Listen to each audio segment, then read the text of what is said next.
Hi சொல்லுங்களா எல்லாருக்கும் good morning. இன்றைக்கி தேர்ஸ்டே சாய்பாபாவோட நாள். ஸோ நான் ஒவ்வொரு வியாழனும் மறக்காமல் என்னோடய அப்பாவுக்கு விரதம் பிடிச்சி நைட் தான் நான் சாப்பிடுவேன். என்னோடய ஃபேவரட் சாமிங்க சாய்பாபா. ஸோ ரொம்ப ரொம்ப பிடிக்கும். நான் கேட்ட வரம் எல்லாமே அவங்க கொடுத்துருக்குறாங்க. ஸோ காலையிலேயே எழுந்திரிச்சு குளிச்சுட்டு நான் சாமி கும்பிட ரெடி ஆகிட்டேன்.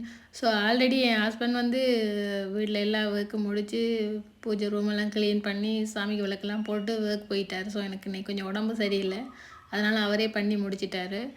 நான் எழுந்திரிச்சு ரெடியாகி சாமிக்கு விளக்கு போட்டுட்டு கொஞ்சம் வெளியில் போக வேண்டி இருந்துச்சு. பூசையெல்லாம் முடிச்சுட்டு கிளம்பிடுவேன். ஸோ ஈவினிங் தான் கோவிலுக்கு போவேன். கண்டிப்பாக ஈவினிங் போயிட்டு தான் சாமி கும்பிட்டு நைட் தான் சாப்பிடுவேன். ஸோ கொஞ்சம் காலையிலேயே டீ போட்டு குடிச்சிட்டேன். ஏன்னா கொஞ்சம் எனக்கு தலைவலி, உடல்நிலை சரியில்லை. ஸோ அதில் டீ போட்டு குடிச்சிட்டு அப்படியே கிளம்பிடுவேன். ஓகே, இதாங்க இன்றைக்கி என்னோடய வீடியோ. பிடிச்சிருந்தால் மறக்காமல் லைக் அண்ட் ஷேர் பண்ணிடுங்க. நெக்ஸ்ட் வீடியோவில் பார்க்கலாம். பாய்.